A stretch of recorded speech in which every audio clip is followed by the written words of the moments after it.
Mesdames, Mesdemoiselles, Messieurs, bienvenue dans la quotidienne des marchés du FX du lundi 5 septembre 2016. Wall Street a terminé en hausse vendredi. Les gains engendrés dans les secteurs de services publics, du pétrole et du gaz et dans les matières premières ont tiré les actions vers le haut. Le Dow Jones a gagné 0,03%, le S&P 500 0,42% et le Nasdaq 0,43%. Apple a également progressé de 0,94%, terminant à 107,73 $ l'action. Le dollar américain s'est quant à lui légèrement apprécié face à la plupart des devises majeures suite à la publication du nombre de créations d'emplois non agricoles qui n'a pas atteint le niveau prévu, 151 000 contre 180 000 prévus. Le taux de chômage est également resté stable à 4,9%. C'est un jour férié aujourd'hui aux États-Unis.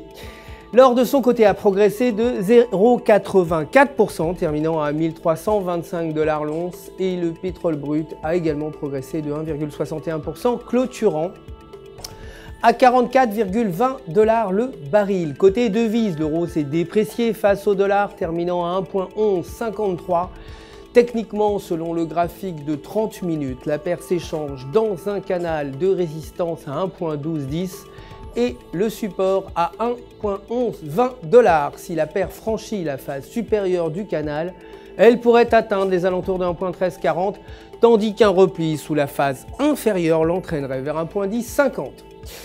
Aujourd'hui, les ventes au détail sont attendues à 0,5% contre 0% précédemment.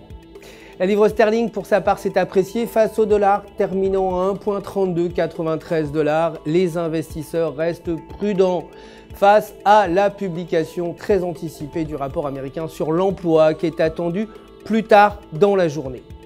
Techniquement, sur le graphique de 4 heures, le CAC s'échange sous la résistance à 1,3365. Si ces conditions se maintiennent, le câble pourrait chuter vers 1,3200 $. Toutefois, avec un RSI positif supérieur à 50, il se peut que le câble atteigne les alentours de 1,3500 $. Aujourd'hui, le PMI des services est attendu à 49,2 contre 47,4 précédemment.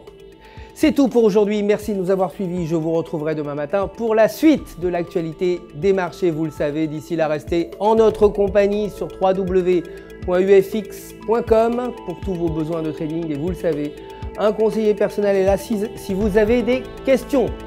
Tout UFX se joint à moi pour vous souhaiter une excellente journée sur les marchés.